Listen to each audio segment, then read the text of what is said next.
kita sudah bersama dengan Bapak Muhammad Aziz yang saat ini kami informasikan pemirsa sedang berada di Indonesia, tepatnya di Yogyakarta. Langsung saja kita sapa. Assalamualaikum Pak Aziz.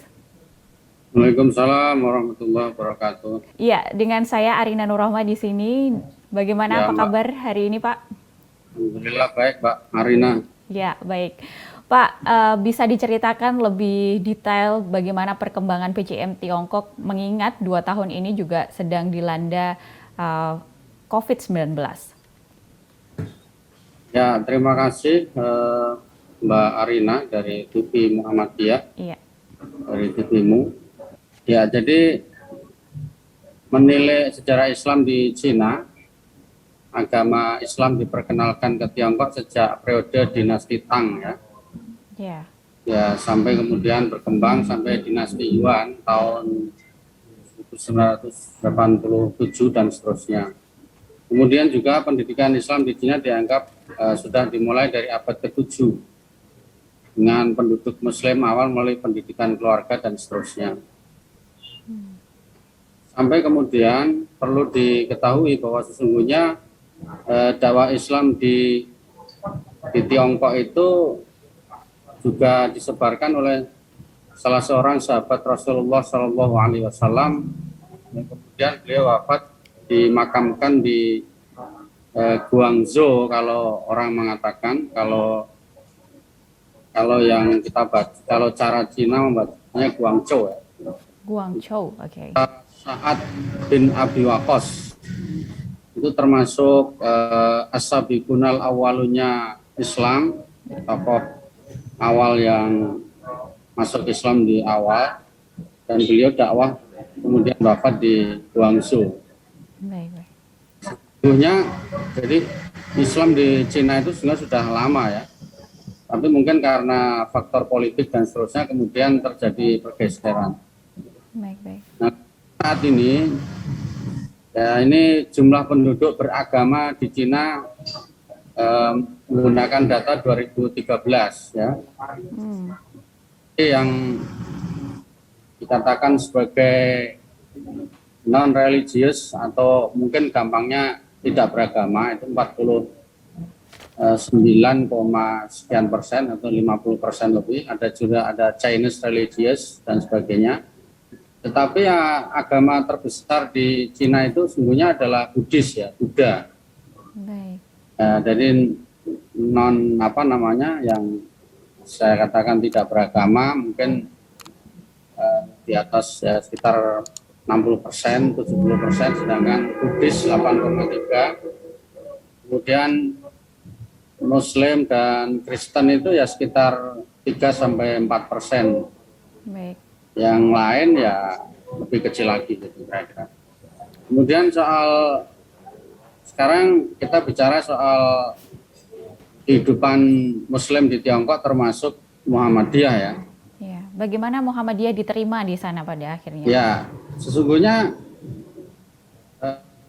Muslim di Tiongkok atau Muhammadiyah di Tiongkok ya diterima dengan baik. Jadi lahir tahun 2016, PCM Tiongkok berdiri dengan cara merintis dengan mengumpulkan massa Indonesia yang memiliki persinggungan dengan gerakan Muhammadiyah.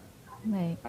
Dari keluarga Muhammadiyah, pernah sekolah di Muhammadiyah, misalnya, dan seterusnya. Kemudian tahun 2017 sampai 2019 itu PCIM periode pertama itu diketuai oleh Insinyur Endi Saiful Alim, MSc, dosen UHAMKA Jakarta, yang juga sudah menyelesaikan doktornya di Kota Wuhan.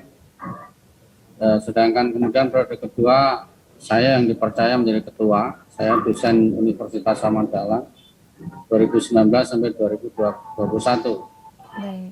Alhamdulillah sekarang PCIM Tiongkok itu kita mendirikan namanya PCIMT regional. Jadi PCMT regional begitu ya? ya, misalnya begini, PCIM Tiongkok itu membawai seluruh regional di Tiongkok, yaitu di Beijing, Baik. kemudian di Wuhan, Shanghai, Hangzhou, Changchun, Chongqing, Nanning, Harbin, Kunming, Xi'an, dan Fuzhou. Ya. Itu berapa itu dihitung sendiri mungkin ya. Jadi itu kota-kota yang kita sudah melakukan pengembangan ya, menyebarkan. Nah, ada kota-kota yang saya katakan sebagai regional yang memang eksis gitu ya, itu Nanjing termasuk eksis, ya kemudian Beijing, kemudian Wuhan, Shanghai, Ya. Kunming itu termasuk PCIM-PCIMT regional di Tiongkok yang memang mengadakan kegiatan. Baik. Sudah ada berapa anggotanya Pak hingga saat ini? Yang tersebar tadi cukup banyak di Ya, ada beberapa titik kota. 102 anggota. 102 anggota. Kegiatannya apa saja Pak sebelum pandemi dan setelah pandemi ini? Ya, rata-rata ya saya jelaskan dulu. Jadi PCIM membangun relasi dengan berbagai pihak, misalnya Kedutaan Besar Republik Indonesia dengan PPIT. PPIT itu Perhimpunan Pelajar Indonesia Tiongkok. Baik. Dan juga PCINU, Pimpinan Cabang Istimewa Nahdlatul Ulama. Kemudian tahun 2019, PP Muhammadiyah berkunjung dan bertemu dengan Menteri Urusan Agama Tiongkok dan membangun komunikasi dengan CIA. CIA di sini bukan Amerika, tapi China Islamic Association ya. Ya. Nah, kegiatannya pertama kajian rutin di berbagai masjid di kota di Cina. Jadi kita mengadakan kajian itu biasa saja, tidak ada masalah di sana. Ya. Juga seminar internasional yang seharusnya dilaksanakan di bulan April 2020, tapi karena pandemi ininya nggak jadi. Kemudian melakukan penggalangan donasi dari berbagai sumber yang disalurkan melalui Lazismu. Kita juga punya Lazismu. Oh, di Tiongkok juga sudah ada Lazismu begitu ya? Sudah di bawah koordinasi PCIM Tiongkok. Ya, luar biasa. Ya, Lembaga Amal Zakat Infak Sodakoh Muhammadiyah di Tiongkok. Dan kita sudah memberikan bantuan mulai dari korban bencana tsunami di Banten, kemudian yang terjadi bencana di Palu, ya terjadi di Palu Sulawesi itu. Ya. Kemudian tentu saja korban pandemi ini. Jadi pada saat awal pandemi itu kan mahasiswa Indonesia yang terjebak di kota Wuhan. Yang di awal pandemi yang begitu luar biasa mengerikan itu sekitar 82 mahasiswa mahasiswa Indonesia. 82 mahasiswa terjebak di Wuhan pada waktu itu ya? Ya, waktu awal ya, sekarang tentu sudah dievakuasi dan situasinya sudah berbeda sekarang. Ya. Itu saya juga diwawancarai oleh CNN, Anda bisa buka di YouTube bagaimana situasi ketika itu, dan saya mendesak pemerintah untuk menjemput mahasiswa Indonesia yang situasinya sangat mencekam ketika itu di kota Wuhan. Ya. Kita dalam situasi seperti itu mahasiswa tidak bisa kemana-mana, maka kemudian bersama KBRI, PPIT kita menggalang donasi untuk membantu mahasiswa yang di sana, membantu masker, membantu obat-obatan, membantu bahan makanan, karena juga mereka tidak bisa keluar dari asrama, dormitory ya. Cukup mencekam sekali kondisinya pada waktu itu. Baik Pak, sebelum kita melanjutkan cerita yang menarik ini, bagaimana Bapak dan juga teman-teman PCIM di sana berjuang untuk membantu para WNI selama pandemi COVID-19. Jeda sejenak Pak, kita tetaplah bersama kami dalam Diaspora Muhammadiyah. Pemirsa, kami akan segera kembali. Baik pemirsa TVMU, kembali lagi bersama kami di Diaspora Muhammadiyah. Tentu saja masih bersama saya Arina Nurrahma dan juga Bapak Muhammad Aziz selaku Ketua PCIM Tiongkok yang saat ini sudah kembali ke Indonesia di Yogyakarta, dan tentu saja cerita-cerita menarik dari Wuhan tadi kita akan melanjutkannya. Pak, kita lanjutkan tadi diskusi yang sangat menarik sekali. Tadi Bapak menceritakan bagaimana kondisi pada waktu awal pandemi, Bapak berjuang bersama teman-teman di PCIM untuk bisa memulangkan para WNI yang masih terjebak di Wuhan. Bisa diceritakan kembali Pak, tadi dilanjutkan. Iya, jadi situasi saat itu benar-benar situasi yang mencekam. Saya bilang, maaf ya, ini mungkin agak mendramatisir ya. Kota Wuhan mungkin sudah seperti mati ketika itu ya, sangat mencekam begitu. Oleh karena itu kemudian kami sekali lagi koordinasi dengan Kedutaan Besar Republik Indonesia, kemudian juga dengan PPIT, Perhimpunan Pelajar Indonesia Tiongkok, yang kebetulan saya juga pengurus PPIT bersama teman-teman yang lain. Ya, waktu itu mendesak kepada Kementerian Luar Negeri, Kementerian Pendidikan, Kementerian Pertahanan untuk segera menjemput. Sebab ketika itu negara-negara yang lain, negara maju itu sudah menjemput warganya lebih dahulu. Oke. Sedangkan Indonesia, ya mohon maaf waktu itu agak terlambat. Sehingga kemudian kita desak. Bahkan saya sempat komunikasi dengan Sekretaris Umum Pimpinan Pusat Muhammadiyah, Profesor Abdul Mukti ketika itu untuk memberikan konferensi pers untuk memberikan tekanan agar lebih cepat di dalam proses penjemputan. Dan alhamdulillah waktu itu dalam waktu kalau saya tidak salah 2 hari kemudian warga negara itu kemudian di mahasiswa Indonesia kemudian dijemput dipulangkan ke Indonesia.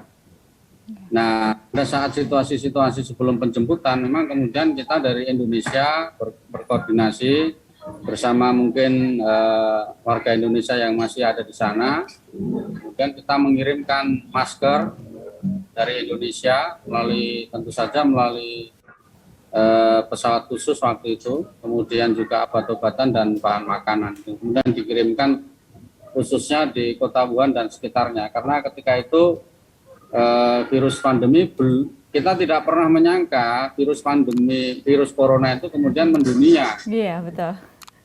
Pada awalnya kita sangka hanya mungkin Wuhan, sekitar Wuhan, atau maksimal di negara China. Kemudian ternyata dampak atau persebaran dari endemi menjadi pandemi yang begitu sangat meluas seperti ini. Bahkan sampai sekarang pun belum bisa dikatakan sebagai sudah berakhir. Betul. Ada yang varian baru. Baik, Gimana? dari rentang waktu 2 tahun ini apakah juga ada warga negara Indonesia di sana atau anggota PCM yang juga sudah terinfeksi COVID-19 pada waktu itu, dan bagaimana mengantisipasinya? Kalau sejauh yang saya tahu, alhamdulillah warga PCM Tiongkok tidak ada yang terkena ya, tapi warga negara Indonesia yang di luar PCM ada ya. Baik. Bisa dievakuasi, tetapi juga ada teman saya yang karena riset tidak bisa ditinggalkan, terpaksa dia tetap menetap sampai sekarang di kota Kunming. Yang S3 di sana. Tapi pada saat situasinya tidak menentu seperti itu, ya dia tidak bisa kemana-mana juga, ya tetap di rumah, ya kan? Ya, dan lain-lain. Jadi ya sekarang sudah alhamdulillah sudah mereda, meskipun bisa dikatakan belum berakhir. Jadi kebijakan pemerintah Cina itu, itu sekarang pun mahasiswa yang sedang berada di luar Cina itu belum boleh kembali ke negara Cina sekarang. Oh, jadi semuanya masih berada di Indonesia yang kemarin sudah dipulangkan waktu itu ya Pak ya? Bukan hanya Indonesia. Tapi seluruh dunia? Semua mahasiswa yang sebelum atau saat pandemi pulang, saat ini belum bisa kembali kebijakannya. Tetapi perkuliahan tetap dilakukan secara online. Saya sendiri kalau bimbingan disertasi online dan juga melalui email. Oh, jadi dengan sekarang teknologi melalui ini bisa virtual dan melakukan kegiatan-kegiatan studi dengan jarak jauh begitu ya Pak ya. Bagaimana kondisi saat ini para anggota PCM dan juga para WNI yang ada masih tinggal di Tiongkok, kawasan Tiongkok, Pak? Ya, kondisinya sekarang sudah baik, sudah stabil, dan mereka yang di sana tetap melanjutkan studi, yaitu dengan secara offline terbatas. Yang berada di luar Cina juga tetap melanjutkan studi secara online.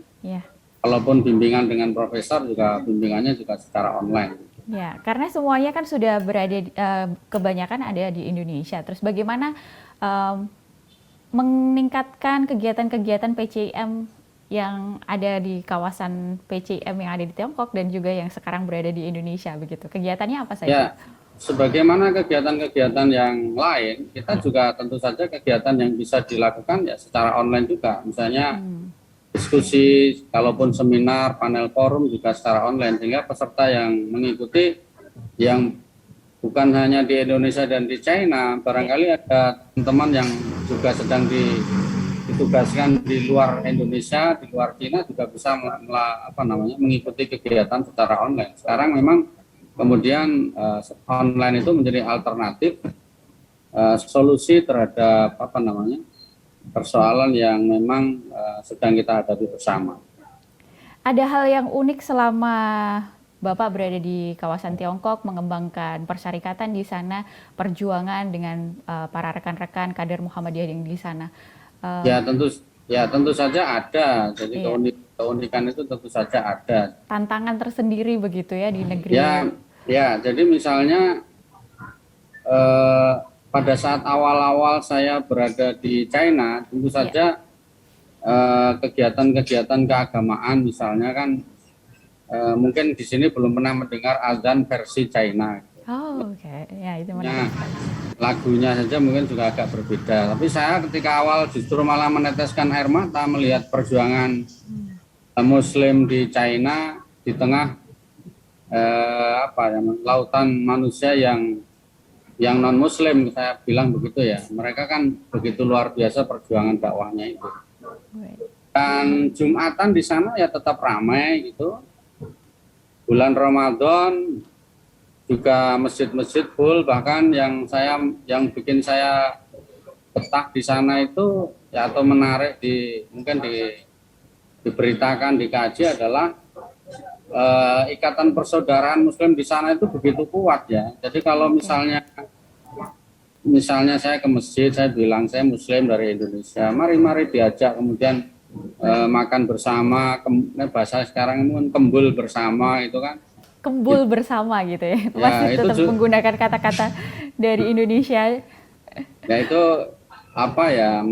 Mereka sangat respect ya sama Indonesia. Indonesia itu cukup dikenal oleh warga China itu. Bahkan kan ada di beberapa kota di Indonesia itu kan masjidnya itu kan masjid Laksamana Cheng Ho. Karena menurut sejarah itu Laksamana Cheng Ho itu adalah seorang Muslim. Muslim penyebar hingga ke tanah air begitu ya. Ya, di Surabaya misalnya ada Masjid Cheng Ho. Di Kota Nanjing itu masjidnya juga terkenal sebagai Masjid Cheng Ho atau Jinjui ya. Jadi mereka tanya, Anda Indonesianya di mana misalnya? Yang terkenal misalnya Jakarta, Surabaya. Oh, saya sudah pernah ke Surabaya itu di Masjid Cheng Ho misalnya. Ada konektivitas di situ ya. Iya, ada. Terus ketika saya datang ke Masjid Laksamana Cheng Ho di Kota Nanjing itu ada fotonya Profesor Syafiq Mughni, salah satu ketua PP Muhammadiyah yang pernah berkunjung di sana. Saya pernah ketemu, Prof, foto Anda ada di Kota Cheng Ho loh, di Masjid Cheng Ho di Kota Nanjing. Oh iya ya, terus beliau mengingat, oh ya saya ke sana waktu itu bersama Menteri Agama waktu itu Maftub Basuni ya, Menteri Agama. Jadi yang mendampingi salah satunya adalah Profesor Syafiq Mughni. Masih ada fotonya di museum di Kota Nanjing itu. Baik Pak Ajis, semakin menarik sekali cerita dari Pak Ajis bagaimana kondisi kader-kader PCIM dan perjuangan selama di Tiongkok. Pemirsa, kita akan lanjutkan perbincangan kita dengan Bapak Ajis usai jeda berikut. Tetaplah bersama kami dalam Diaspora Muhammadiyah. Ya pemirsa, kembali lagi bersama kami dalam Diaspora Muhammadiyah. Kita lanjutkan perbincangan kita dengan Bapak Muhammad Ajis, Ketua PCIM Tiongkok. Pak Ajis, tadi sudah kita membahas bagaimana cerita-cerita unik, tantangan-tantangan, penyelamatan juga para WNI di Tiongkok, dan juga sampai cerita-cerita tadi ada Ketua PP Muhammadiyah yang terpajang fotonya ada di salah satu masjid di Tiongkok. Pak, berbicara dengan PCIM Muhammadiyah, apa saja sih program-program yang sampai saat ini masih belum terlaksana karena akibat pandemi yang sudah 2 tahun ini terjadi? Oke. Saya ingin sampaikan juga tahun 2019 rombongan PP Muhammadiyah itu berkunjung di kota Beijing ya, bertemu dengan Menteri Urusan Agama di China. Kebetulan PCIM Tiongkok ikut mendampingi ya. Jadi kita sebetulnya sudah membangun kerjasama dengan beberapa perguruan tinggi di China, tapi mungkin follow up-nya yang perlu ditindaklanjuti ya. Iya. Kan di China itu ada 2 perguruan tinggi yang termasuk dalam ranking atas dunia ya. Yang pertama kita sebut sebagai Peking University atau Beijing University, kalau saya tidak salah itu ranking 19 dunia. Kemudian Tsinghua University itu ranking sekitar ranking 30-an dunia kalau saya tidak salah. kebetulan waktu ke sana itu PP mengunjungi Tsinghua University itu, dan cuman mungkin follow up-nya yang mesti dilakukan. Kemudian yang rencana kami yang belum diselesaikan itu, insya Allah sedang dalam proses menyusun buku ya tentang Muhammadiyah dan China. Mudah-mudahan nanti kita berusaha, tapi bukan janji ya, kita berusaha mudah-mudahan muktamar Muhammadiyah kita bisa menyelesaikan buku ya tentang Muhammadiyah dan China, terutama kegiatan Muhammadiyah di sana dan seterusnya. Kegiatan-kegiatan yang lain yang masih reguler saya kira diskusi, dan mungkin juga yang menjadi cita-cita adalah nantinya mudah-mudahan apakah memungkinkan waktunya misalnya seminar internasional ya sekali misalnya kalau memungkinkan ya. Tapi kalau seandainya tidak, bisa menjadi kegiatan untuk periode berikutnya. Mungkin itu Mbak. Ya, semoga saja pandeminya usai dan juga bisa kembali ke Tiongkok dan melakukan kegiatan-kegiatan seperti normal pada biasanya ya Pak ya. Dan biasanya kan tadi Bapak juga menceritakan bagaimana harmonisnya hubungan Muslim di sana sangat erat sekali gitu. Apakah juga PCIM sering melakukan kegiatan-kegiatan dengan agama lain begitu, yang melibatkan dengan agama lain tentang pertukaran kebudayaan dan juga seni di sana? Ya, jadi bersama PCIM Tiongkok, kemudian PCINU, kemudian PPIT, kita sering melakukan kegiatan-kegiatan kebudayaan, tentu saja dimediatori oleh KBRI dan Republik Indonesia atau juga Konsulat Jenderal yang ada di Shanghai ya. Jadi itu lintas agama, lintas budaya. Jadi kegiatan-kegiatan itu tetap berlangsung sebagaimana biasa, artinya tidak ada masalah sama sekali. Ya, harapan saya mungkin di Indonesia itu ada berita-berita yang kadangkala terlalu bombastis, misalnya menceritakan tentang Uighur segala macam. Iya betul, Uighur. Saya bisa mengatakan mungkin sesungguhnya beritanya bisa jadi dibesar-besarkan ya soal Uighur itu ya. Ya mungkin ada masalah di sana, tapi tidak seperti yang viral yang begitu kok kayak menakutkan sekali misalnya. Karena Majelis Ulama Indonesia, PP Muhammadiyah dan PBNU pernah ke Uighur. Iya, pada waktu itu pernah ke Uighur, kemudian juga PP Muhammadiyah menanyakan secara langsung gimana sih sebenarnya kondisi secara nyata ya, bertanya ke China Islamic Association tadi itu. Ya memang ada ketidakharmonisan di sana, tetapi tidak seperti yang diberitakan di banyak media yang begitu menakutkan dan mencekam seperti itu ya.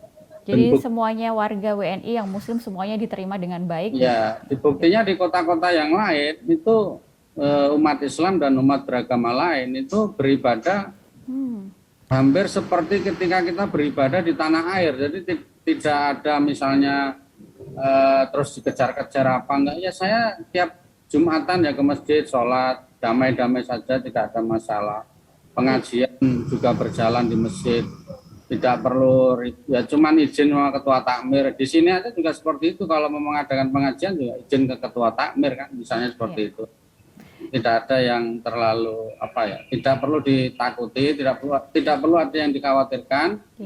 Dan teman-teman mahasiswa Indonesia yang ingin sekolah S1, S2 maupun S3 di Cina, saya kira tidak ada masalah. Jadi itu selamat berjuang untuk bisa mendapatkan beasiswa sekolah di sana. Saya kira itu aja, Mbak. Baik, terima kasih atas kebersamaannya Pak pada kesempatan kali ini. Tadi pesan-pesannya pemirsa bahwa bagi Anda semuanya yang ingin melakukan kegiatan di Tiongkok, bahkan belajar di sana, seperti yang sudah diriwayatkan Rasulullah bahwa menuntutlah ilmu sampai ke negeri Cina gitu, dan di sana sudah dipastikan bahwa keadaannya aman. Pak Aziz menjamin bahwa toleransi beragama di sana cukup baik ya Pak ya. Utlubul ilma walau bisin. Iya, betul. Walaupun sampai ke negeri Cina. Iya, betul banget. Terima kasih Pak atas waktunya.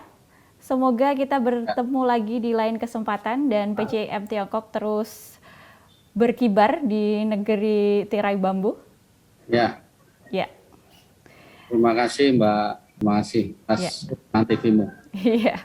Terima kasih pemirsa TV-mu, itu tadi perbincangan kita dengan Bapak Muhammad Aziz, Ketua PCIM dari Tiongkok.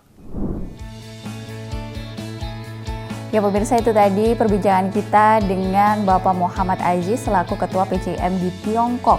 Dan itu tadi menandakan berakhirnya perjumpaan kita di diaspora pada kesempatan kali ini. Akhir kata, saya Arina Nur Rohmah dan seluruh kru yang bertugas mengucapkan terima kasih atas kebersamaan Anda. Tetap jaga protokol kesehatan dan selalu menjaga diri.